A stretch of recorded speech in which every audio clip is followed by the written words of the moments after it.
Assalamualaikum warahmatullahi wabarakatuh. Alhamdulillahirabbil alamin wassalatu wassalamu ala asyrafil anbiya'i wal mursalin sayyidina wa maulana Muhammadin wa ala alihi wa sahbihi ajma'in. Allahumma salli wa sallim wa barik ala Muhammad wa ala ali Muhammad kama sallaita wa sallamta wa barakta ala Ibrahim wa ala ali Ibrahim fil alamin innaka Hamidum Majid. Amma ba'd.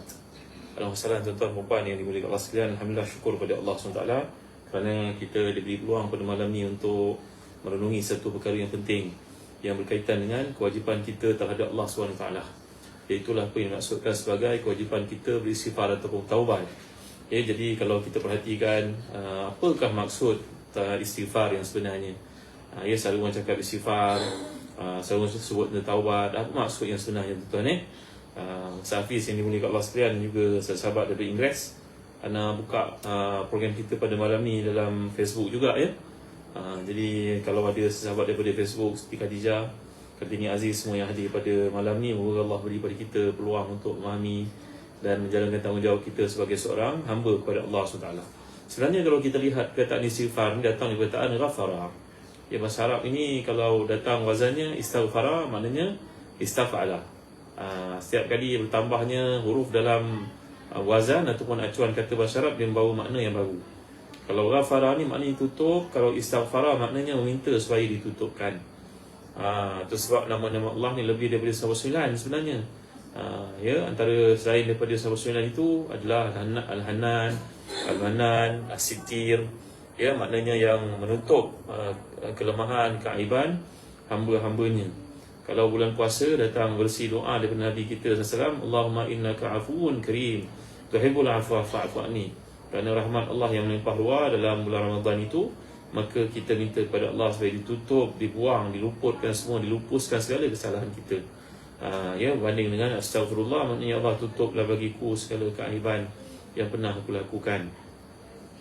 Jadi antara perkataan yang menarik yang disebut oleh Imam Al-Ghazali dalam Ihya Ulumuddin, iaitulah perkataan nama Allah ni salah satunya bermaksud Al-Ghaffar. Wa syukriyah, Al-Ghaffar maknanya ialah menampakkan yang baik dan menutup yang buruk.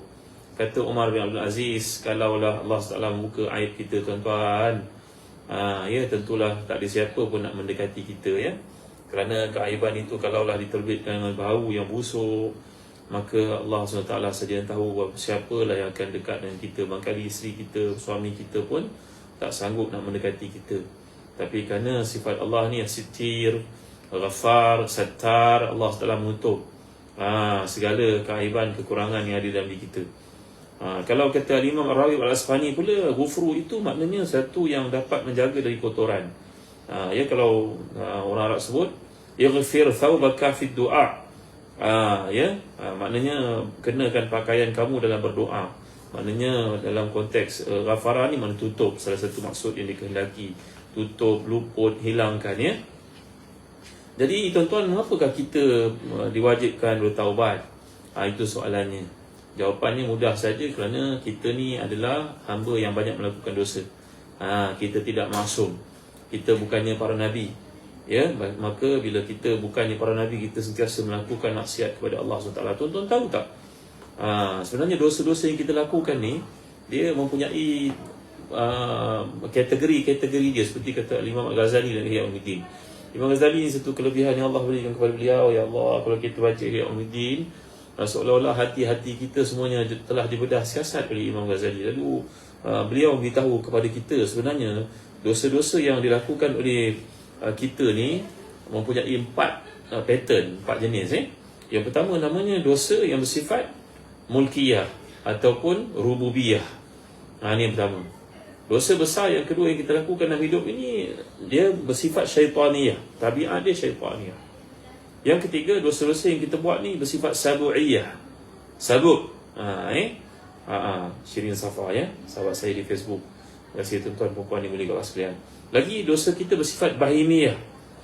Ini 4 kategori yang disebut oleh Al-Imam Al-Ghazali dan Ihya Ulumuddin. Apa beza antara dosa-dosa ni?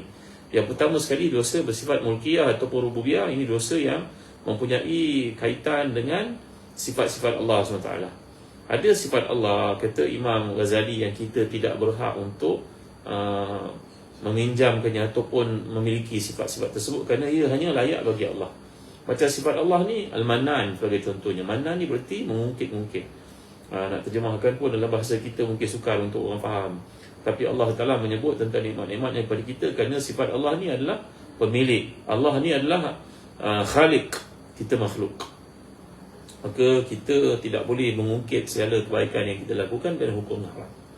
Begitu juga antara sifat Allah ni adalah takabur, mutakabbir. Satu-satu nama Allah Ta'ala mutakabbir, kerana Allah itu maha kabir, akbar. Jadi sifat ni kita tak boleh nak amalkan dalam hidup kita, tuan-tuan. Ya, walaupun setiap pagi kita nak keluar rumah, kita baca Bismillahirrahmanirrahim, kita pinjam sifat Allah yang mempunyai kasih sayang itu, memandu kereta kita bersifat dengan sifat cermat, tidak menganiaya orang lain, tidak melanggar terbilat sebagai contohnya. Maka itu dipanggil sebagai Bismillahirrahmanirrahim. Kita pinjam sifat Allah Rahman juga Rahim. Tapi sifat Allah yang lain kita tidak boleh pinjam. Contohnya mutakabbir, kita tak boleh pinjam. Maka segala sifat yang mempunyai kaitan dengan takabur itu, dia merupakan dosa. Ya, la yadkhulul jannah man kana fi qalbihi mislu habbatin min khardal min kibrin. Dalam hadis sahih riwayat Bukhari Muslim, Nabi telah bersabda, tidak akan masuk syurga orang dalam hatinya ada sebesar zarah sekalipun sifat takabur. Inspirasi Maryam, Suryani Muhammad. Yang kedua, sifat syaitaniyah. Kata Imam Ghazali, syaitaniyah ni ada kemiripan dan kaitan dengan syaitan. Ya, contohnya sifat hasad, sifat aniaya, sifat khianat, sifat membuat tipu daya, namanya makar. Makar ni maknanya makrun, wa makaru wa makrullah wallahu khairul makirin. Makna sifat tipu daya, hilah dan juga mengambil kesempatan bila dia berikan peluang untuk mengkhianati orang lain. Ini sifat-sifat syaitan yang ada dalam diri manusia, yang dia wajib bertaubat daripadanya, dan kalau melibatkan hak manusia dia kena kembalikan. Kemudian ada sifat bersifat sabu'iyah, dosa yang bersifat sabu'iyah. Sabu' ni perkataan sibak. Sibak ni makna binatang buas. Ya, yang contohnya Imam Ghazali kata adalah sifat pemarah, contohnya pertumpahan darah, contohnya kedengkian, hasad, ya, dan juga perkara-perkara yang boleh menyebabkan orang lain, orang yang lemah, dianiaya. Ini sifat binatang buas yang ada dalam diri kita. Fiza Hamid, Sidah ahlan salam.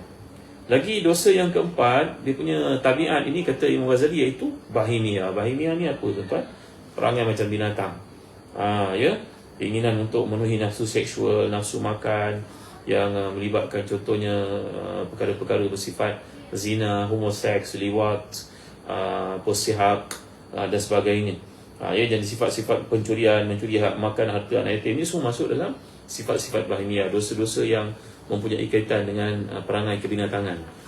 Ya, jadi inilah perkara-perkara yang kalau kita lihat Allah SWT menjelaskan dalam surah Nisa ayat ke-31, contohnya a'udzubillahi minasyaitonirrajim, in tajtanibu kaba'ira ma tunhauna anhu yukaffir ankum sayyi'atikum wa nudkhilukum mudkhalan karima. Kalaulah kamu semua ini menjauhi dosa-dosa besar. Dosa besar ni berapa, tuan-tuan? Ada banyak pendapat para ulama lah, antara yang disebut oleh Ibn Abbas, dan datang Al-Imam Az-Zahabi menamakan kitab beliau dengan nama Al-Kabair, iaitu dosa-dosa besar, menghitung seperti disebut oleh Imam Ibn Abbas ini, sahabat Nabi yang mulia ni, ada 70, lebih daripada 70 dosa-dosa besar. Bermula dengan syirik, dengan perbuatan berkaitan seksual, liwat, perkara zina dan sebagainya, mencuri hak orang lain, makan harta rasuah, dan juga perkara-perkara yang disebut ada 70 pintu dosa-dosa besar seperti yang disebut oleh Abdullah bin Abbas radhiyallahu anhu. Dan datang Abu Talib Al-Makki berkata bahawa seorang tabi'in terkemuka daripada perkataan para sahabat, tuan-tuan masyikin, maka kita dapat kategorikan 4 perkara itu berkaitan dengan hati. Contohnya syirik pada Allah, dan kesungguhan untuk melakukan maksiat secara terus menerus, putus asa daripada rahmat Allah. Ini dosa-dosa besar yang bersifat hati.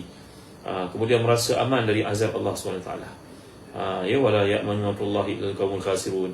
Ini orang yang merasa aman daripada hukuman Allah itu adalah orang yang rugi. Kemudian perkara yang bersifat lisan, kata Abu Talib Al-Makki, iaitu persaksian palsu. Tuan-tuan jaga-jaga, tuan-tuan. Dosa besar yang berlaku pada hari ini.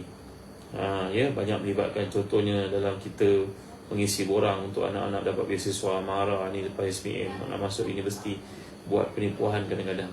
Allahu Akbar, berapa sangat yang dapat save duit, tuan-tuan. Ya, dan satu universiti membuat satu laporan tidak rasmi, daripada 100 orang yang mohon bantuan itu, 80 lebih % orang yang mengisi borang secara dusta, tuan-tuan. Buat palsu. gaji lebih 10,000 letak gaji 4,000, 3,000. Ya, penipuan-penipuan yang berlaku. Jaga-jaga tuan-tuan ya. Tanpa kita sedar kita terlibat melakukan dosa besar pada hari ini. Nabila binti Muhammad Saleh, Asma Al-Kanda. Maaf ya Ustaz Hafiz, saya sebut nama-nama sesahabat kat Facebook ni. Kemudian perkara yang bersifat perut, iaitu minuman keras contohnya, makan harta anak yatim, makan riba. Dua perkara yang bersifat pada kemaluan, iaitu perbuatan zina dan juga membuat perkara-perkara haram bersifat seksual sesama jenis. Kemudian pada dua tangan, iaitu membunuh, mencuri. Kemudian pada dua kaki, lari di medan perang. Terkait seluruh anggota badan, iaitu derhaka kepada ibu bapa. Ini dosa antara yang paling besar. Semua dosa kemudiankan balasannya oleh Allah, melainkan derhaka pada ibu bapa, maka hukumannya akan disegerakan di dunia lagi. Zizak, jaga-jaga betul-betul ya, tuan-tuan dimuliakan Allah sekalian. Jadi bila kita menyebut tentang bahayanya tidak bertaubat ni tuan-tuan, menangguh-nangguhkan taubat ya, sebelum tu kita ceritakan tuan-tuan tentang keutamaan istighfar. Kenapa kita kena istighfar? Tadi telah dijelaskan, kerana kita manusia. Kita ni memanglah keluar rumah saja dan melakukan dosa, bercakap dia dosa. Kadang-kadang pergi ke masjid elok dah sembahyang berjemaah, lepas sembahyang bersimbang dah mengumpat hal orang pula. Allahu Akbar, masya-Allah, tabaraka wa taala ya. Jadi sebenarnya apakah manfaat pada istighfar ni tuan-tuan? Ya, yang pertama, istighfar merupakan satu bentuk ketaatan pada perintah Allah SWT. Kan itu dalam hadis menunjukkan bahawa Allah SWT memberikan kepada kita satu berita gembira, ya bani Adam, la balagha zunubuka anana sama semua astaghfartani ghafartalaka wala ubali. Wahai manusia, kalau dosa engkau sampai kepada awan tingginya pun sekalipun, tinggi kepada awan sekalipun, kemudian kau datang kepada aku tidak melakukan perbuatan syirik padaku, maka aku akan ampunkan dosa kamu. Aku tak peduli. Maknanya keampunan daripada Allah. Di sini kata para ulama, orang yang melakukan dosa dalam keadaan tauhidnya, akidahnya benar, dia umpama beginilah. Kata Dr. Ratib Nabulsi, seorang tafsir yang terkemuka yang mempunyai followers jutaan masyarakat mengikuti tafsir beliau, Dr. Ratib Nabulsi, seorang ulama yang terkemuka, masih hidup lagi pada hari ini, duduk di Jordan. Beliau menuliskan tafsirnya tentang cerita tentang dosa ni. Orang melakukan dosa walaupun dia akidahnya benar, tapi dia melakukan dosa. Dia seumpama seorang yang kita keluarkan arahan. Semua orang dikehendaki bergerak menuju ke Kota Baru, kat utara tu. Tiba-tiba dia pergi naik kereta api, pergi Johor Bahru. Baru juga orang suruh pergi ke utara, dia pergi ke selatan. Inilah dia tamsilan bagi orang yang melakukan syirik pada Allah. Walaupun nampak hidupnya baik, derma banyak, ya, kalau kita berada kat sekolah-sekolah bukan Islam, kita lihat dermanya masya-Allah, bantu orangnya masya-Allah. Ya, mana ada satu pengalaman tuan-tuan, kat office ni ada kawasan tebing yang agak tinggi. Ya, sahabat sekalian. Maka kita pun duduk kat situ, adalah beberapa kerat orang Melayu yang berniaga, ada menyewa dan sebagainya. Kita pun decide untuk kumpulkan sejumlah wang dengan tujuan untuk buat tangga, senanglah orang naik kat situ sebab tinggi, curam. Kita pun pergilah office minta derma. Yang ni derma RM50, RM100, ya RM20 pun ada. Yalah, orang Melayu yang ada kat Surau sebagainya. Tiba-tiba seorang Cina datang tanya, nak buat apa ni? Dia tengah kumpul duit nak buat tangga. Oh ya ke? Dia terus dia panggil orang buat berapa ribu, kita pun tak tahu, tinggi tau. Ya, tengok sifat dermawan yang ada pada mereka. Tapi tamsilan yang dikemukakan oleh Dr. Ratib Nabulsi, bagi orang yang syirik kepada Allah ni, dia buat baik sekalipun. Umpama kita menaiki kereta api, suruh menuju ke utara, kita tuju ke selatan. Walaupun orang yang pergi ke utara mengikut arahan, tapi dalam perjalanan mungkin dia melakukan kesalahan. Dia tumpahkan air, dia bergaduh dengan orang, mungkin dia buat kesalahan-kesalahan tertentu. Tetapi matlamatnya betul, tujuannya akhirat itu betul, Allah itu tujuan dia. Maka segala kesilapan yang berlaku dalam hidup itu boleh dimaafkan oleh Allah SWT. Tetapi bagi orang yang menuju ke selatan, orang suruh pergi ke utara, dia pergi ke selatan. Walaupun dalam perjalanan itu dia berkelakuan baik, bantu orang, bagi orang tua duduk, bagi makan kat orang, semua itu tak ada nilai di sisi Allah SWT. Inilah perumpamaan bagi orang yang ada di dunia ni tuan-tuan, tapi melakukan syirik kepada Allah, nilai yang tak ada nilai di sisi Allah Taala apa yang mereka lakukan. Jadi kalau kita lihat lagi, antara kelebihan orang yang beristighfar ni adalah mendatangkan rezeki. Kan itu dalam Musnad Abu Hanifah, Al-Imam Abu Hanifah mengemukakan tentang cerita istighfar ni. Seorang lelaki datang bertemu dengan Rasulullah SAW, mengadu, wahai Rasulullah, saya berkahwin tapi belum dikurniakan anak. Apa yang patut saya lakukan wahai Rasulullah? Maka Rasulullah SAW telah menyuruh sahabat ini supaya banyakkan istighfar. Faqultu astaghfiru rabbakum innahu kana ghaffara yusis samaa 'alaikum midrara wa yumdidkum bi amwalin wa banin wa yaj'al lakum jannatin wa yaj'al lakum anhara.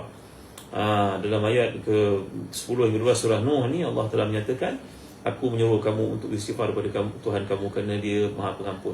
Dia kirimkan untuk kamu dari langit hujan yang mencurah-curah, memberikan kepada kamu harta benda dan anak pinak, dan menjadikan untuk kamu sungai, dan menjadikan untuk kamu taman-taman dan sungai-sungai yang indah.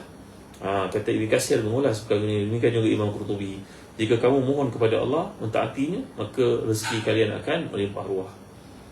Sungai dan juga taman-taman yang dimaksudkan ini kebun-kebun merujuk kepada kekayaan. Maka dalam hadis tadi, sahabat ni datang bertemu dengan Nabi mengadu tentang dia tidak dikurniakan zuriat. Maka Nabi SAW sudah menyuruhnya untuk membanyakkan istighfar kepada Allah Taala. Kata para ulama, taubat ini lebih dekat dengan dosa besar, berkaitan dosa besar. Istighfar daripada dosa-dosa kecil. Sebab itu Syekhul Islam mengatakan, kalau kita lihat taubat ini ada kala hukumnya wajib, ada kala hukumnya sunat. Wajib tu apa tuan-tuan? Hukum Islam ni 5 tau. Wajib, sunat, harus, makruh, haram. Jadi ada kalanya taubat ini jadi wajib bila ia berkaitan dengan dosa-dosa besar. Bila dia berkaitan dengan perkara-perkara sunat yang kita tinggalkan, maka kita beristighfar kepada Allah SWT. Contoh, pada pagi tu kita tak dapat nak sembahyang sunat qabliyah subuh. Contoh, pada hari tu kena penat sangat malam tadi, tak sempat nak sembahyang tahajud contohnya. Ataupun pagi raya tu tak sempat nak sembahyang sunat raya berjemaah. Dituntut untuk sembahyang sunat raya berjemaah, kita buat. Maka ini disuruh kita untuk beristighfar. Beza di antara taubat dengan istighfar. Kata Syekhul Islam, maka perkara yang wajib kita bertaubat dosa besar, perkara yang berkaitan dengan perkara sunat yang kita tinggalkan, ataupun melakukan perkara-perkara makruh, melati Ghazali, maka kita hendaklah beristighfar kepada Allah SWT. Hakikatnya istighfar dan taubat tu dua perkara yang serupa sebenarnya, cuma kedudukannya kadang-kadang berbeza. Jadi tuan-tuan rahmati dan dikasihi sekalian, menceritakan tentang taubat lagi, Ibnu Qudamah Al-Maqdisi menulis dalam buku beliau tajuk Kitabut Tawabin, mengisah tentang mereka yang bertaubat kepada Allah SWT. Antara kisah yang masyhur dikemukakan iaitu pada zaman Nabi Adam, pada zaman Nabi Musa AS, Nabi Harun, Nabi Musa AS. Mereka mengalami kemarau yang dahsyat. Selepas meloloskan diri daripada diburu oleh Firaun laknatullah alaihi, mereka pun sampai dekat semenanjung Sinai. Di Sinai itu berlaku keadaan hujan tidak turun selama 40 hari ataupun 40 tahun, ikut riwayat berbeza. Maka dua orang Nabi Allah ini telah mohon kepada Allah SWT, ini hujan tidak turun, apakah musibah ini berlaku disebabkan dosa atau sebagainya. Malaikat Jibril pun datang memberitahu kepada mereka, dosa yang dilakukan oleh seseorang di kalangan kamu selama tempoh ini menyebabkan Allah menahan hujan dari turun. Maka apakah jalan keluarnya, wahai Nabi Allah? Hendaklah kau beritahu kepada pengikut-pengikutmu Bani Israel ini, siapa yang melakukan dosa sama tempoh ini, hendaklah keluar dari tempat, pergi tempat lain, jangan duduk kat sini, kerana keberadaan kamu menghalang rahmat Allah diturun. Maka Nabi Allah kedua-duanya pun buat pengumuman. Binatang pun mula kurus, penyakit berlaku, anak-anak kecil ada yang mati. Bagaimana cara nak keluar dari musibah ini? Orang yang melakukan dosa, fulan bin fulan, yang melakukan dosa yang tak bertaubat pada Allah ni, ayo keluar, jangan duduk kat sini. Kewujudan kamu menyebabkan kami terhalang daripada rahmat Allah. Maka tak semena-mena hujan pun turun juga, walaupun pengumuman telah dibuat minta yang melakukan dosa itu keluar. Nabi Musa, Nabi Harun menjadi hairan, kenapa pula benda ni berlaku? Kan tadi telah dibuat pengumuman keluar dulu baru hujan turun, tapi tak keluar seorang pun kelibat, tak nampak, tiba-tiba hujan turun, kenapa? Maka malaikat Jibril beritahu, sebenarnya orang yang dimaksudkan itu telah bertaubat kepada Allah. Sebagaimana Allah menutup aibnya 40 hari sebelum ini, maka demikian juga Allah menutup aibnya pada hari ini di depan Nabi, dua orang Nabi Allah SWT dan juga orang-orang beriman. Kerana si pelaku dosa ni tadi, bila mendengar pengumuman dibuat, menekuplah muka dia ke atas ribunya, menutup dengan tangannya, menangis dia bersungguh-sungguh. Maka dengan apa yang dilakukan itu telah mencakupi syarat-syarat taubat nasuh. Ya Allah, Nawazihai, Jupriyadi, aku ni melakukan dosa, ya Allah Rabbi, malunya aku kalau aku keluar dalam keadaan orang semua perhatikan aku, mereka tahu hujan tak turunkan aku, dengan siapa besok anak aku nak berkahwin kalau bakal menantu aku melihat inilah kelakuan bapa engkau ahli maksiat. Isteri aku besok macam mana lah ke kawan dia cakap pada dia, Allah aku malu lah ya Allah, aku malu sangat dengan apa aku buat ini, ampunkan aku. Maka tuan-tuan lihat pelaku dosa mengakibatkan rahmat Allah tidak turun. Allah Maha Pengasih, Maha Penyayang. Walaupun kita buat dosa, sebagian kita buat dosa, tapi ada di kalangan kita yang merupakan orang saleh, doanya menyebabkan hujan tetap turun, rahmat tetap datang. Walaupun hari ini orang mendakwa ekonomi kita jatuh begitu parah sekali, mata wang, tukaran dan sebagainya terlibat bisnes antarabangsa, kan, Inggeris mungkin terasa. Tapi tuan-tuan ni boleh Allah sekalian, walaupun demikian masih ada makanan untuk kita, masih lagi penyakit dapat dikawal. Allahu Akbar, banyaknya rahmat Allah kepada kita dalam keadaan kita melakukan dosa-dosa sekalipun. Jadi ini antara manfaat melakukan istighfar, bertaubat kepada Allah SWT. Lagi yang ketiga, istighfar ni menyebabkan kita masuk syurga. Kerana dalam hadis yang sahih, Nabi SAW telah mengajar kita sayyidul istighfar. Saya yakin tuan-tuan mengamalkannya, Ummu Anas semua. Antara Nabi telah bersabda sayyidul istighfar, antaqula Allahumma anta rabbi la ilaha illa anta khalaqtani wa ana 'abduka wa ana 'ala ahdika wa 'adika mastata'tu a'udzubika min syarri ma sana'tu wa abu'u laka bi ni'matika wa abu'u bi dhanbi faghfir li fa innahu la yaghfiru dhunuba illa anta. Siapa yang baca pada waktu pagi dalam keadaan muqinan, yakin dengan sebenar-benarnya, maka kalau dia mati pada hari itu, dia ucapkan lepas subuh, dia mati sebelum asar, baginya syurga. Siapa yang mengucapkan lepas asar, matinya pada petang itu sebelum hari esok subuh, dalam waktu tersebut, dengan dia mati, maka dia mati dalam keadaan beriman kepada Allah dan juga mengiktiraf dosa-dosanya, lalu Allah Taala akan mengampunkannya. Yang keempat, kalau kita lihat, istighfar ni adalah penyebab dihapuskan dosa-dosa kita. Dan itu Qatadah berkata, semuanya Al-Quran itu menunjukkan kepada kita tentang penyakit dan ubatnya. Penyakit adalah dosa-dosa, ubat adalah istighfar. Sebab itu Allah bin Mas'ud berkata dalam kitab Allah, ada dua ayat yang kalau dibaca oleh seorang yang beriman, kemudian dia melakukan dosa, dibaca oleh seorang hamba melakukan dosa, kemudian ikuti istighfar, maka Allah akan ampunkan. Iaitu ayat, walladzina idza fa'alu fahishatan aw zalamu anfusahum zakarullaha fastaghfiru li dhunubihim wa ma yaghfiru dhunuba illa Allah wa lam yusirru ala ma fa'alu hum ya'lamun. Ayat 135 surah Ali Imran. Orang ini bila melakukan dosa fahisyah, mereka lekal-lekal ingat Allah, istighfar padanya, dan siapakah yang akan beri keampunan melainkan Allah, dan dia tidak akan kekal melakukan dosa-dosa itu dalam keadaan dia mengetahui. Kat sini Imam Ghazali buat satu ulasan yang menarik, bahawa macam mana maksud adamul israr ni. Dalam kata-kata mereka, la saghirata ma'al israr wala kabirata ma'al istighfar. Dosa kecil itu tak dianggap dosa kecil kalau kekal melakukannya, dan dosa besar itu tidak kekal di sisi Allah bila ada istighfar terhadapnya.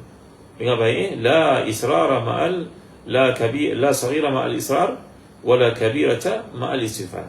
Tak ada dosa yang besar, maknanya semua dosa akan diampunkan Allah walaupun dosa besar bila ada istighfar. Dan tidak ada dosa kecil, sebenarnya tak ada dosa kecil, bila berterusan melakukannya bimbang dia jadi dosa besar. Walaupun Imam Ghazali berkata, kadang-kadang kita ni terlajak melakukan dosa tanpa kita sedar. Walaupun demikian, kita kena tetap bertaubat kepada Allah Ta'ala. Jangan putus asa daripada rahmat Allah. Kerana orang melakukan dosa ni, Ustaz Hafiz ni, Ustaz sahabat sekalian, wahai Abdullah, dia umpama orang sakit tau. Lepas raya kita makan, kita pun sakit contohnya, pergi hospital, kena sakit-sakit yang tertentu, darah tinggi naik, pakcik, jaga-jaga, kerja manis sila borderline, contoh orang sebut kita. Kita pun jaga makan. Besok musim raya haji, makan daging lagi, kena lagi sekali.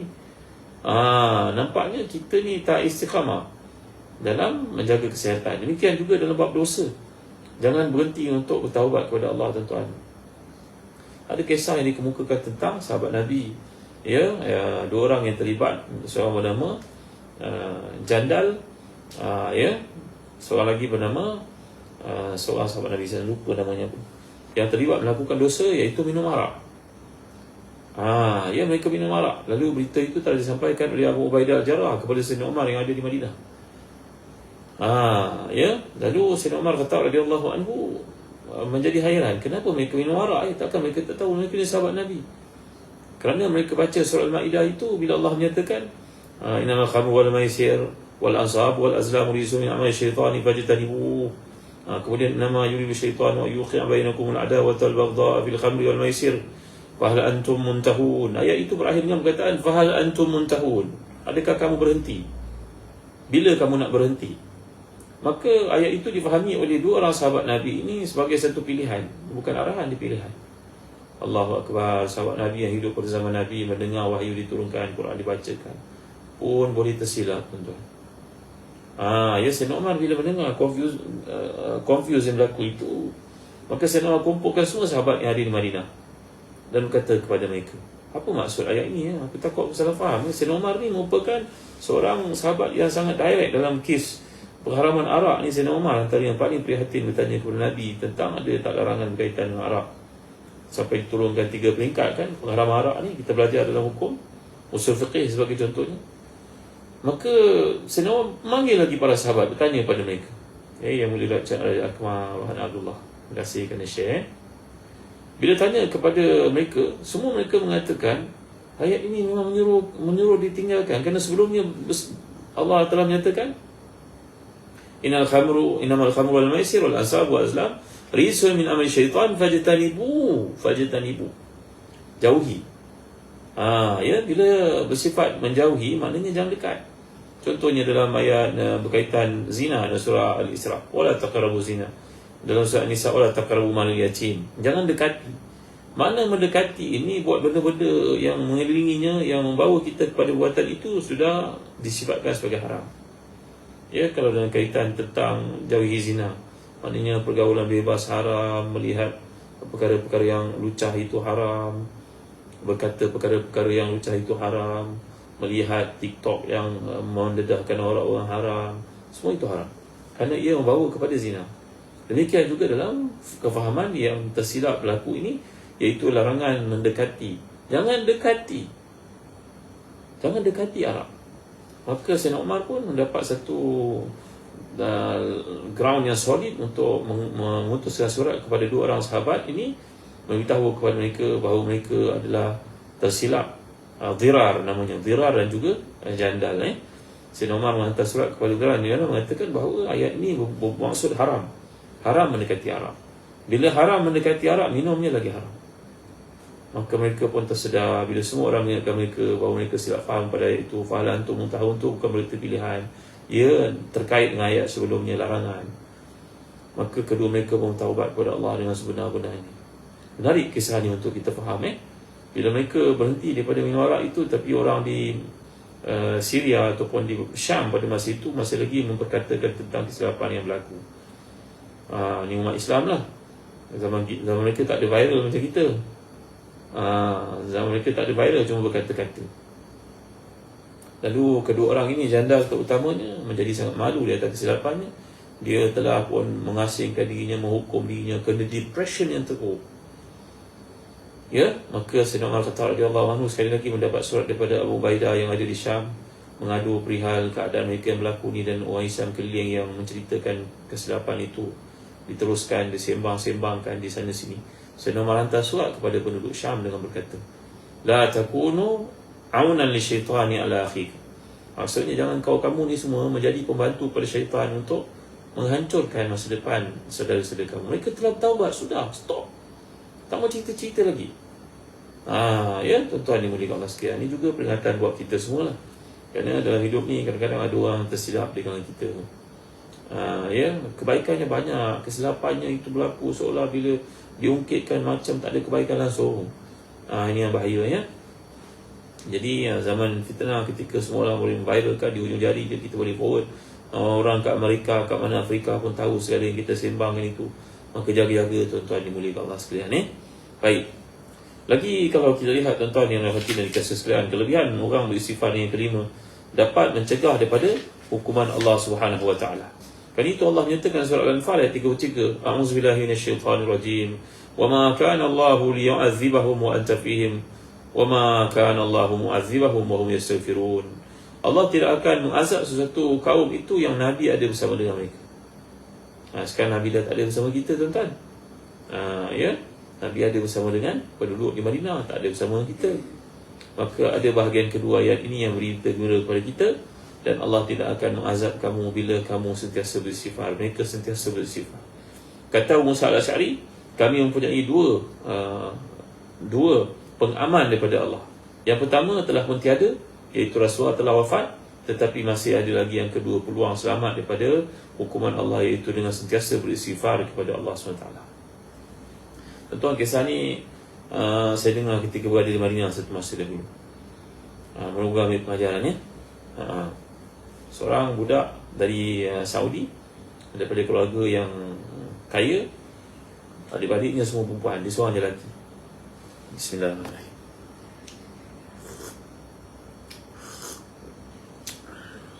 Maka si ayah yang merupakan seorang usahawan berjaya menghantar dia pergi ke US untuk belajar ke US. Muhammad, saya hantar kau pergi ke US kau belajar bisnes, nanti balik kau boleh run bisnes saya. Dia mau pergilah ke US dalam keadaan tidak ada persediaan, kerana US ni merupakan tempat segala-galanya. Dia tahulah segala maksiat semua. Sampai Dr. Yusuf Qaradawi pun memfatwakan nak pergi ke negara-negara barat ini jangan pergi berseorang diri, kerana dalam hadis mengatakan yang musafir seorang diri itu syaitan, dua orang pun syaitan. Syafiq Muhammad, sahabat saya kat Facebook dan bermusafir 3 orang itu baru selamat. Kenapa? Kerana apa saja boleh dilakukan, tak ada yang halal, tak ada yang haram, apa saja seronok buat. Maka si Muhammad ni pun pergilah, terbang ke US. Ayahnya bagi segala kemudahan, rumah, kereta, wang, belajar aja, ambil pengalaman orang putih. Orang putih ni terkenal dengan bangsa usahawan. Maka Muhammad pun duduk di sana sebulan, 2 bulan dia semayang, 3 bulan. Bulan keempat dia mula lalai.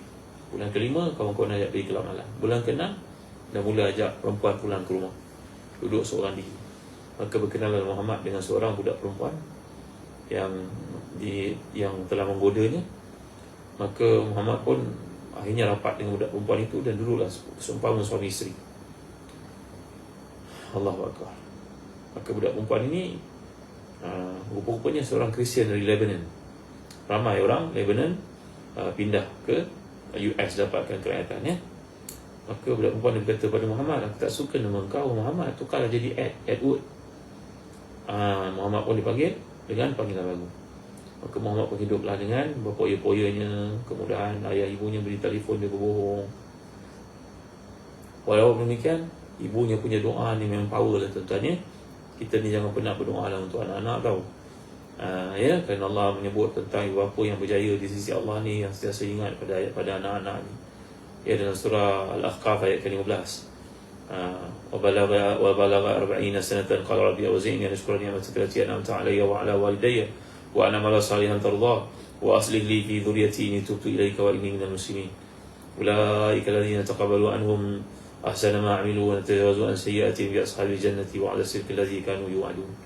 Kita ni jangan lupalah jasa ibu bapa kita, jangan lupa anak-anak kita. Maka si Muhammad ini kesan doa si ibu yang berada di Saudi.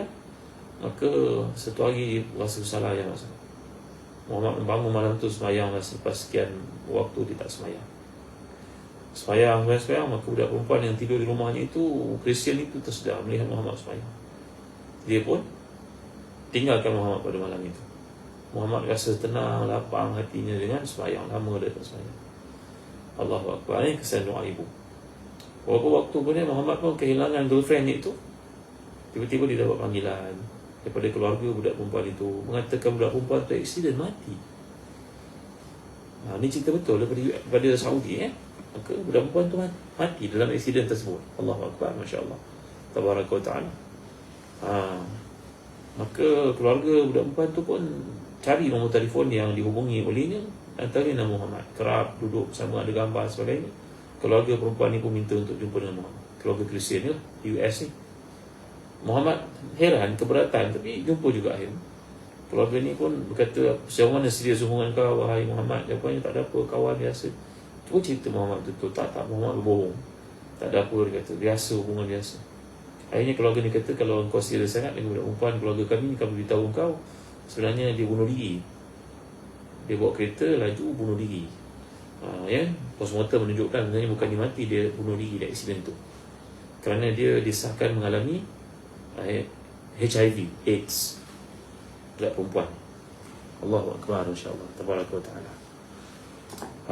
Muhammad pun cemas main.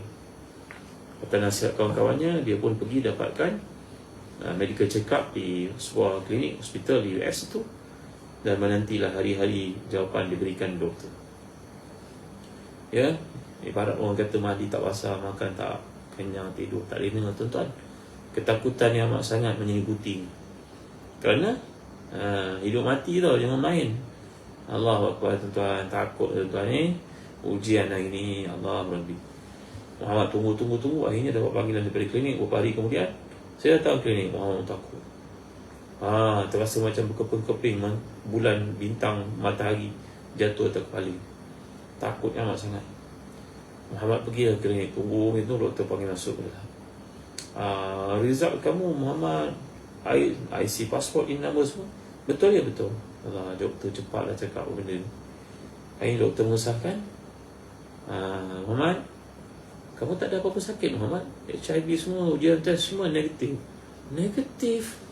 Ya Allah, terkejutnya Muhammad, tuan-tuan. Ya, terkejut ramai lagi. Sujud syukur dia. Dia balik ke penginapannya, ke kondonya, angkat barang-barang semua, beli tiket balik ke Saudi terus, tuan-tuan. Tak mahu nak duduk kat negara yang penuh dengan ujian ini. Pulang dia ke Saudi. Yang ibunya pun terkejut. Balik, kenapa Muhammad? Tak ada tanya dulu ke tidak. Mama kata tak nak pergi. Ya cukup lah, belajar cukup. Apa ada cukup lah. Tahulah, mengurus syarikat ni bukan susah sangat payah. Campur tolak bagi kali je. Betul kan? Ya, kita belajar di YDX, AdMax dulu, bukan pakai pun dalam bisnes dulu lah. Orang bisnes yang hebat-hebat ni, dia tahu campur kali, bagi kali, tolak je. Kan? Betul Ustaz ni? Penat-penat belajar tinggi apa? Orang ada PhD ni permanent head damage tau. Ya, tak ada gurau-gurau Rahimi Abidin, gurau-gurau. Jangan ambil hati lah ni gurau ni. Saya pun buat PhD juga, macam nak pecah kepala. Ya. Akhirnya Muhammad pulang ke Saudi. Tak lama lepas tu Ramadan, Muhammad minta pada ayahnya untuk stay dekat Madinah, iktikaf kat Masjid Nabawi, bersifat hafal Quran mana yang mampu, jumpa dengan Tok Syekh. Habis Ramadan dan Syawal, ayah ibunya kata Muhammad cukuplah Muhammad, ya beribadah dah habis Ramadan ni, buat lagi beribadah. Ofis saya kau tak pergi-pergi. Sembahyang tahajud kau kuat, puasa kau kuat, cukuplah nak habis Syawal ni puasa 6 cukup. Muhammad teruskan puasa. Subhanallah. Si ibu ayah pun rasa heran, apa sebab Muhammad ni belajar kat Saudi pun tak jadi baik macam ni, di Amerika jadi baik. Kan pelik tuan ni. Tapi pada satu malam dia ceritakan, maka Tok Syekh yang cerita ni Madinah ni, Muhammad pun sembahyang tahajud macam biasa. Sembahyang tahajud macam biasa lah. Nanti pagi-pagi dekat subuh ayahnya ajak pergi ke masjid lah. Di rumah dia yang besar itu, Muhammad pun sembahyang. Kali ibunya bau wangi. Apa bau wangi? Harum semerbak. Harum semerbak. Si ibu ni heran, apa benda yang harum? Ayah pun heran. Abang-abang ipar pun heran. Ni kakak semua. Maka mereka pun pergi ke bilik Muhammad, ketuk-ketuk, tak buka. Buka pintu, tengok Muhammad sudah pun mati dalam sujudnya. Allahu Akbar. Muhammad sempat mencatat diary kehidupannya yang dibaca oleh ibu dengan lidang air mata. Itulah yang diceritakan. Dia buat kesilapan, tapi dia sedar dia punya Tuhan untuk memberikan pengampunan. Maka kita pun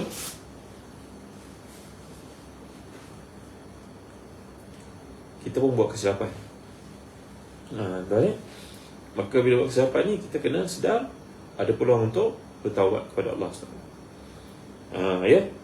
Kali itu kalau kita peluang untuk istighfar, dia sebut hadis yang lain. Ya, innal mu'min idza aznaba kanat nuqtatun sauda fi qalbihi fa in taba wa nazara wastaghfara suqila qalbuhu wa in zada zalat hatta ya'lu qalbuhu. Zakar rin alladhi dzakara Allah azza wa jalla fil Quran kalla barrana ala qulubihim ma kanu yaksibun. Ya, kita baca surah Al-Mutaffifin, Allah menjelaskan bahawa hati itu menjadi karat, macam besi yang berkarat. Orang beriman bila melakukan dosa, maka ada titik hitam di hatinya. Titik hitam di hatinya. Kalau dia bertaubat, maka titik hitam itu akan dibersihkan. Umpama kita ambil klorok, basuh baju yang kotor tu, terbayangkan begitulah keadaannya. Kerana dosa itu kalau tak bertaubat, tak istighfar pada Allah, maka dia kekal dalam hati itu hingga jadi hitam. Bayangkan kalau sehari buat dosa hitam, 2 hari hitam, 3 hari hitam, sehingga akhirnya hati itu gelap katup, sehingga dia tidak lagi mengetahui perkara yang benar. Perkara yang benar dianggap perkara itu tak benar, perkara yang tak benar dianggap benar. Kerana dah terlalu banyak melakukan maksiat, tuan-tuan dimulai Allah sekalian. Nabi Muhammad, maka Nabi telah perumpamaan, orang yang tak bertaubat ni, dia punya hati itu hitam. Kita ni tengok kan kereta yang dipamerkan di KLIA tu, agaknya milik seorang daripada almarhum yang meninggal dunia dalam kejadian MH370 kan. Semua orang tengok apa tu, kereta tersebut kereta tu penuh dengan debu, betul kan? Tingkapnya penuh dengan debu semua. Tengok pun sedih, sayu je tengok Ada pula hamba Allah yang baik yang telah basuh kereta tu. Allahu Akbar. Begitulah kalau kita lihat cermin kereta ni, kalau wiper tak berfungsi, kita bawa kereta waktu malam, hujan pula tu, gelap pula tu, lalu kat karak pula tu, dengan kabusnya, dengan apa, bahaya tak tuan? Begitulah hati ni, kalau dia hitam, kalau kita tak bertawab pada Allah, dia tak boleh nak menunjukkan kepada kita kebenaran itu kebenaran. Maka makin hanyut, makin lalai, makin apa, makin tak sedar diri. La ilaha illallah Muhammadur Rasulullah, masya-Allah. Itu sebab kalau 3 orang ni yang Allah tak pandang mereka, ya, salah satu la yukallimuhumullah wa la yuzakkihim wa la yanzuru ilaihim yaumil qiyamati wa la yuzakkihim wa lahum adzabun alim. Ada 3 orang yang Allah benci, tuan-tuan. Allah tak tengok mereka. Yang pertama dipanggil ketua raisun kazabun, ketua yang pendusta, pembohong, dia bohong pada rakyatnya. Yang kedua siapa, tuan-tuan? Syekhun zanin, orang dah tua tapi masih lagi berzina.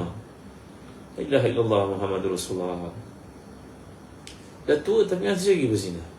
Maknanya apa? Tak sedar diri.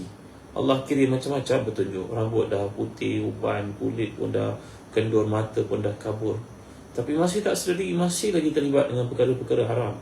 Dan yang ketiga, ailun mustakbir. Orang ini miskin tapi belagaknya bukan main lagi.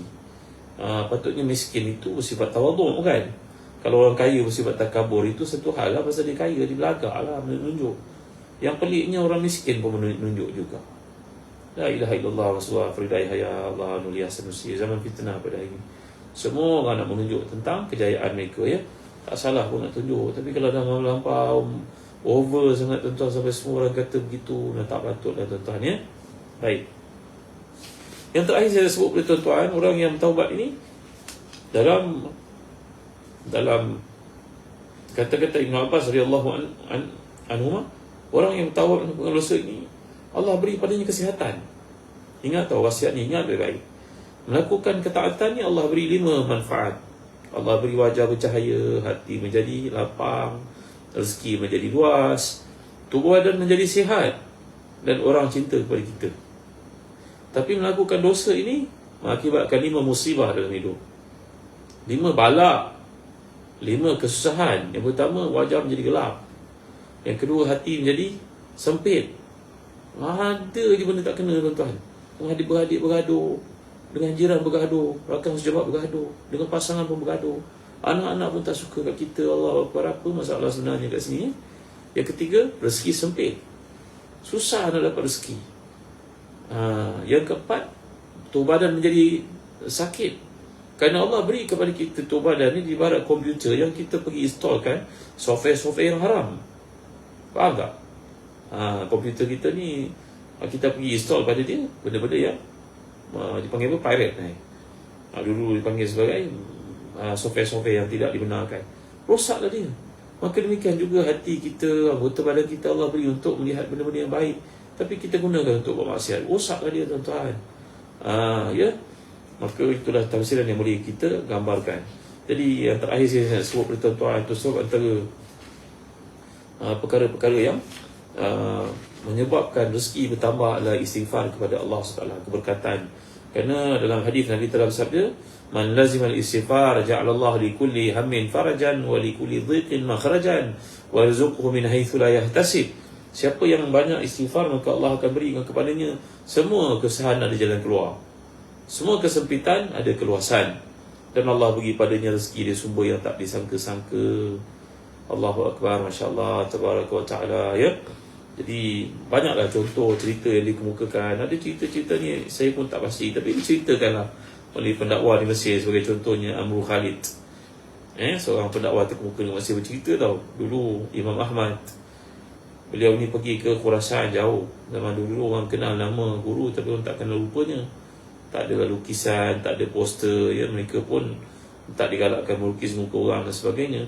Maka Imam Ahmad ni pergi ke Khurasan jauh dari Baghdad, mencari guru-guru hadis, kawan-kawan untuk muzakarah. Tiba kat tempat itu memang waktu tak tepat, tiba waktu malam, tak jumpa teman. Maka Imam Ahmad pun mintalah untuk malam di sebuah masjid. Tapi nampaknya jaga kat masjid tu tak berterima rasa. Dia suruhnya Imam Ahmad keluar dari masjid itu, nak tutup, nak kunci. Ni tak boleh tidur kat sini. Imam Ahmad keluar. Dia tak tahu tu Imam Ahmad tu. Ya tuan-tuan, kadang-kadang kita jadi ustaz pun, orang yang tak kenal kita tak kenal lah. Orang yang suka pada ilmu Islam suka kenal lah. Yang mungkin agenda dan hidupnya lain, hiburan, dia tak kenal lah ustaz-ustaz kan. Maka tak kenal Imam Ahmad. Imam Ahmad tidur dekat tangga masjid tu pun dihalaunya. Tak boleh, sini pun tak boleh. Imam Ahmad tak tahu mana nak pergi ni. Salji tu pun sejuk di Khurasan ni, di Uzbek, belah-belah situ Maka Imam Ahmad pun akhirnya tak ada pilihan, paksa duduk kat dalam salji tu. Tak tahu mana nak pergi. Jaga tak bagi duduk langsung. Tiba-tiba tuan-tuan, seorang pembuat roti nampak kelakuan jaga itu kepada orang yang pakai ni macam orang baik-baik ni. Maka pembuat roti tu orang panggil Khabas ni panggil, Tuan guru, ustaz, mari duduk sini. Kedai dia kecil, sekanggang kera je.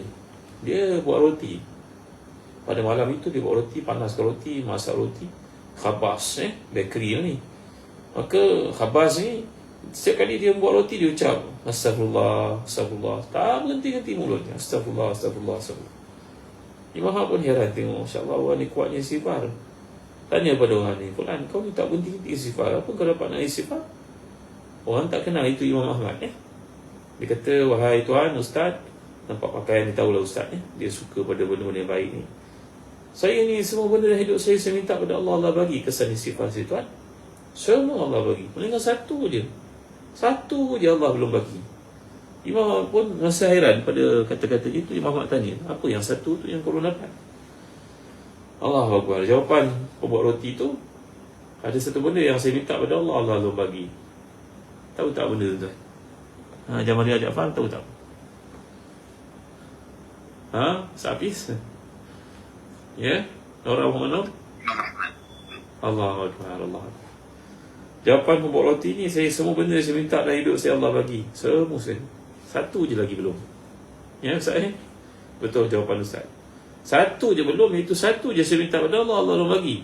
Apakah bendanya? Saya minta pada Allah nak jumpa Imam Ahmad. Imam Ahmad pun Allahu Akbar.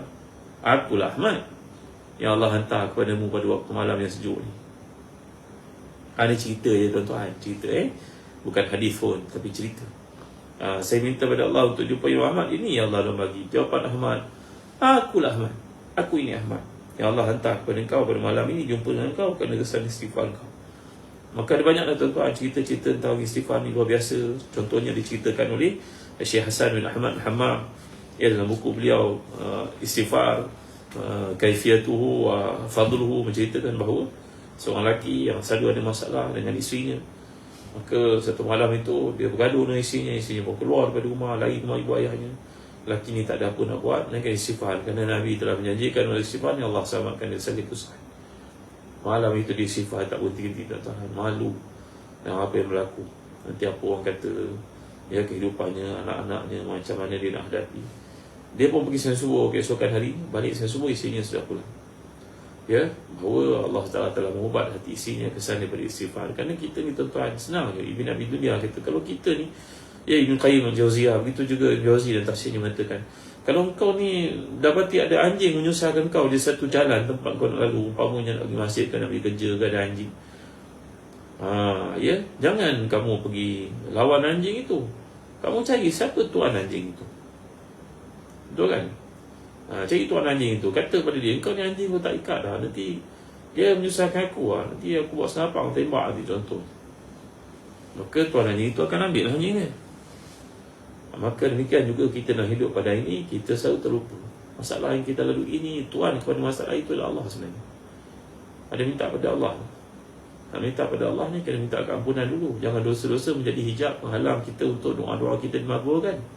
Begitu. Syarah Razak, semua sahabat yang dimuliakan Allah sekalian, madailah kisah kita pada malam ini untuk ambil iktibar dan juga kemuliaan istighfar, keutamaannya.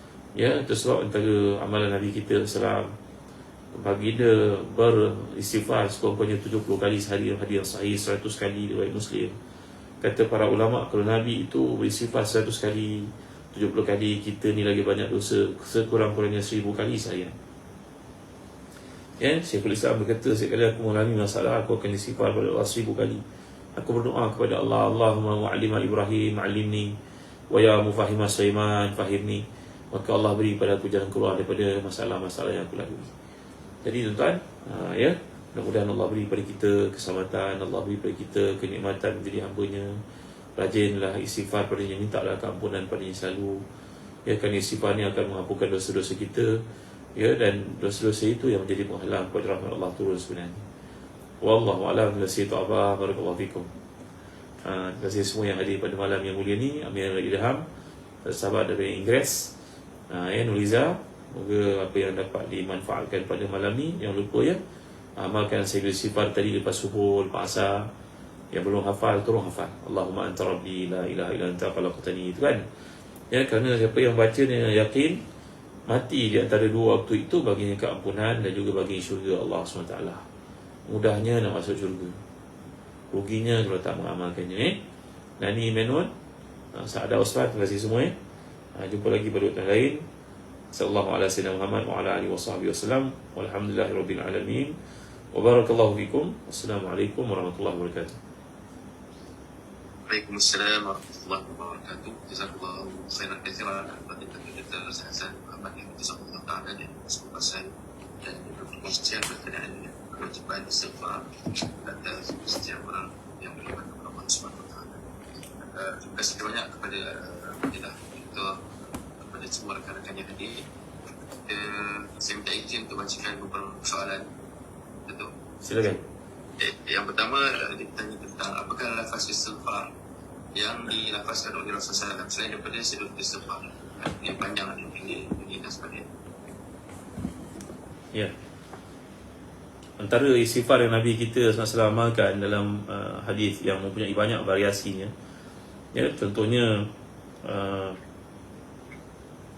yang kita amalkan adalah astaghfirullahalazim alladzi la ilaha illa huwal hayyul qayyum wa atubu ilaih, ataupun wa atubu ilaih, ataupun astaghfirullahalazim alladzi la ilaha illa huwal hayyul qayyum wa atubu ilaih, ataupun ilaik.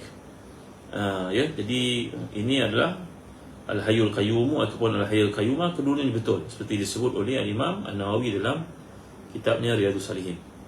Selain daripada itu juga Nabi tidak berhenti mengucapkan Allahumma ighfirli wa tub alayya. Allahumma ighfirli wa tub alayya. Ya, selain itu Nabi juga mendoakan dengan Allahumma ighfirli khati'ati wa jahli wa israfi fi amri wa ma anta a'lamu bihi minni antal muqaddim wa antal muakhir wa anta ala kulli syai'in qadir. Banyak mesti Allahumma ighfirli jaddi wa hazli wa khata'i wa amdi wa kulla dhalika indi. Ya, ini lagi subhanakallahumma wa bihamdik asyhadu an la ilaha illa anta astaghfiruka wa atubu ilaik. Dah berapa dah? Ada 5 ya. Siapa yang menghadiri satu majlis kemudian mengucapkan di akhir majlis tasbih kafarah ini, subhanakallahumma wa bihamdik asyhadu an la ilaha illa anta astaghfiruka wa atubu ilaik, maka diampunkan dosa-dosa yang berlaku dalam majlis itu walaupun sebanyak buih lautan. Ya, demikian juga Nabi sentiasa mengucapkan Rabbi ighfirli wa tub alayya innaka antat tawwabur rahim. Dan 6 kan. Ini semua ada dalam versi disebut oleh Imam An-Nawawi dalam Al-Azkar. Ya. Jadi apa lagi yang Nabi ucapkan? Nabi juga mengucapkan Astaghfirullah, Astaghfirullah, Astaghfirullah, tambah Astaghfirullahal azim pun boleh. Jadi ada banyak variasi dalam kita mengucapkan memohon keampunan kepada Allah SWT. Lepas subuh itu khusus kita bacakan Sayyidul Istighfar kan.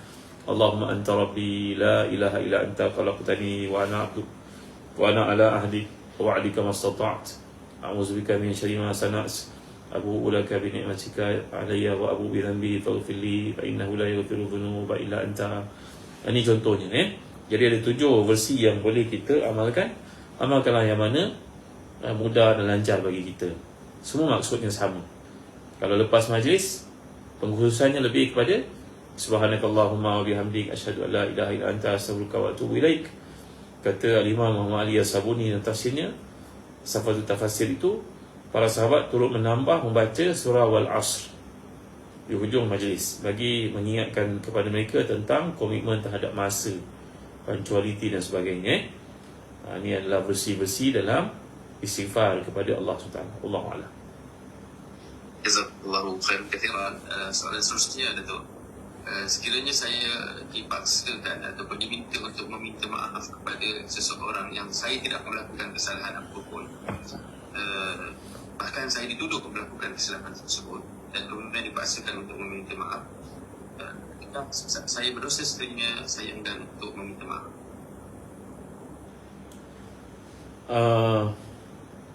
Kewajipan bila kita melakukan kesalahan lah. Kalau kita tidak melakukan kesalahan, maka tidaklah ada tuntutan kewajipan itu. Sebaiknya kita mempertahankan hak kita, kerana itulah yang sebaik-baiknya. Kita pertahankan hak kita, kerana itu lebih wa'izzahu istighna'uhu 'anil nas, hadis kata. Kemuliaan kita bila kita tidak bergantung pada siapa pun lain kepada Allah, maka kita pertahankan hak kita. Utamanya dalam keadaan kita dipaksa untuk buat pengiktirafan terhadap perkara yang kita tak pernah buat. Ya. Baik tuan. Soalan seterusnya tu, dia tanya tentang hukum meminta keampunan kepada orang yang telah meninggal dunia. Adakah umum dibolehkan secara umum sekalipun kepada orang Islam ataupun orang yang bukan Islam? Bila kita melakukan kesalahan, tak kira kepada orang Islam ke bukan Islam ke, kalau dia ni Ahlul Zimmi sebagai contohnya, orang yang simpati dengan Islam, maka hukumnya sama dengan orang Islam. Wajib kita minta musamahah. Musamahah ni maknanya hak dia yang kita ambil, kita wajib minta pelepasan. Ya, melainkan kalau benda itu bersifat marwah, kata Imam Ghazali dan Ihya Ulumuddin, itu juga Imam Samarkandi, dalam pendapat yang rajih mazhab Syafi'i, kalau dia melibatkan marwah dan juga apa yang kita panggil sebagai ifah, kemuliaan diri, kehormatan diri, contohnya melibatkan perkara-perkara bersifat amal marwah diri, maka itu tidak wajar kita sampaikan kepada mereka, dan takut kepada itu akan menjadi satu keaiban. Contohlah tuan-tuan ni, contoh yang dikemukakan oleh Imam Ali Jadal Haq dalam buku beliau bertajuk dalam fatwa-fatwa semasa, beliau kemukakan orang itu dia pernah melakukan buatan haram seksual dengan isteri orang. Kemudian datang kesedaran padanya, dia bekerja sebagai driver di tempat orang berkenaan, maka dia lakukan perkara haram itu dengan isteri kepada majikan dia. Maka bila tiba waktu untuk taubat, tidaklah patut untuk dia menceritakan perkara itu kepada majikan dia. Madailah untuk dia bertaubat kepada Allah dengan sebenar-benarnya dan banyakkan perkara-perkara kebaikan. Wa atbi sayyi'atil hasanati tamhuha wa khaliqin nas bi khuluqin hasan. Maka segala perkara yang telah berlaku itu kita minta kepada Allah keampunan, jangan diceritakan kerana ia membuka aib diri sendiri. Dan kemudian kita hendaklah banyakkan perkara-perkara kebaikan, moga-moga ia menghapuskan kejahatan kita sebelum itu, dan bergaul dengan manusia dengan akhlak yang baik. Maka bila hak itu melibatkan hak orang Islam atau bukan Islam, dia sama sebenarnya. Mesti kita dapatkan pelepasan dan mohon musamahah ni tadi.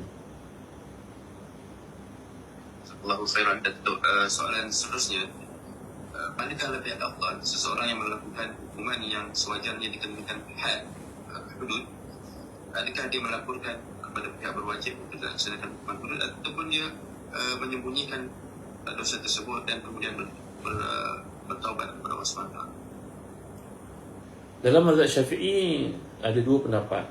Pendapat utama dalam mazhab Syafi'i seperti yang boleh kita lihat dalam fatwa Imam Nawawi, iaitu lebih baik seorang melakukan dosa itu untuk bertaubat kepada Allah tanpa memberitahu kepada siapa pun dosa-dosa yang dilakukan. Buktinya ketika Imra'ah Ghamidiyah itu melakukan maksiat dosa zina, maka dia membawa laporan kepada Nabi. Nabi tidak suka mendengar. Nabi cuba untuk menjadikan soalannya itu dia belum melakukan buatan tersebut. Nabi kata mungkin kau peluk dia saja, mungkin kau cium dia saja, mungkin kau buka baju saja, mungkin pada waktu itu belum bertemu di antara aurat kamu. Jadi Nabi beberapa kali dalam pertemuan itu seolah-olah inginkan daripada beliau ni supaya bertaubat kepada Allah tanpa perlu mendedahkan dosa yang dilakukan olehnya. Ya, namun demikian pendapat dalam mazhab lain mengatakan lebih utama kita beritahu untuk bebas hukuman itu di akhirat nanti, kerana hukuman di akhirat lebih besar daripada hukuman di dunia. Jadi wallahu alam, dalam kes ni bergantung pada keadaan. Mungkin menyembunyikannya dan bertaubat kepada Allah dengan sebenar-benar adalah lebih utama. Jazakallahu khairan.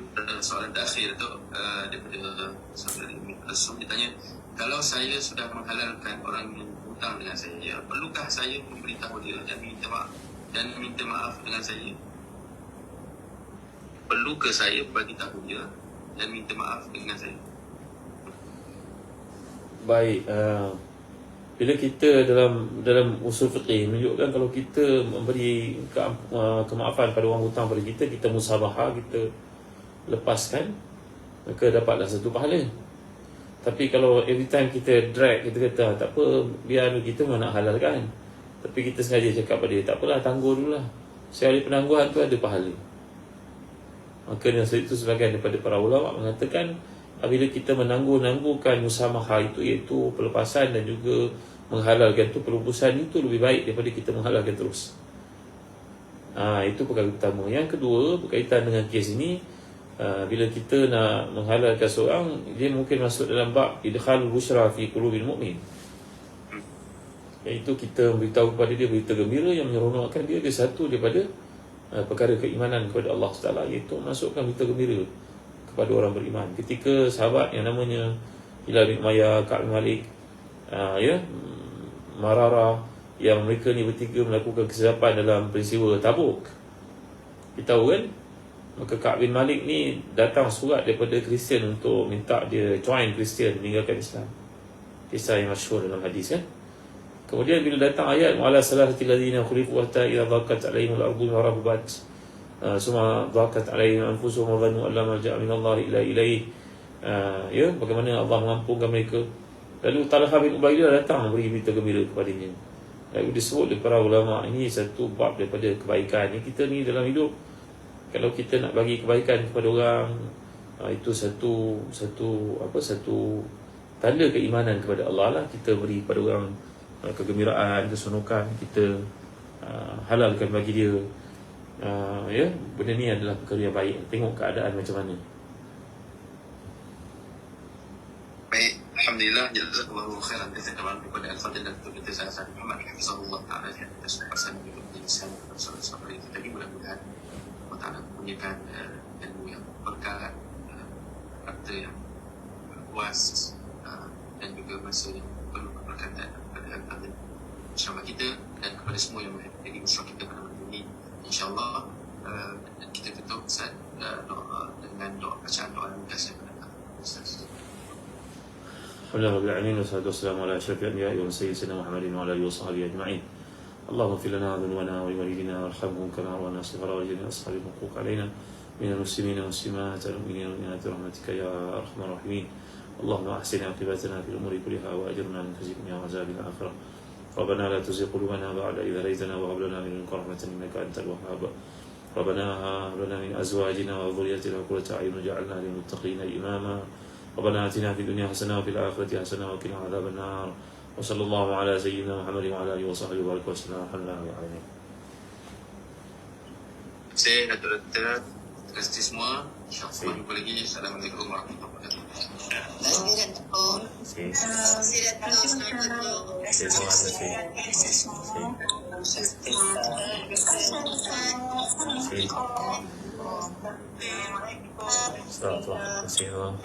Assalamualaikum Ustaz. Assalamualaikum. Assalamualaikum. Terima kasih semua. Terima kasih. Terima kasih Ustaz. Terima kasih. Terima kasih semua. Jumpa lagi insyaAllah pada waktu yang lain. Barakallahu fikum. Terima kasih kepada Kim Star, kepada saya, Mu'azlin, Amin Hussein, Barakallahu fikum. Terima kasih. Nida Sani, Mas Najwa, terima kasih semua, tak sempat nak sebut nama semua. Terima kasih Syarah Razak. Jangan lupa InsyaAllah kita jumpa lagi waktu lain. Najah Hamidah, tolong share video ni pada tetamu yang lain. Barakallahu fikum. Kenang aku dan doamu.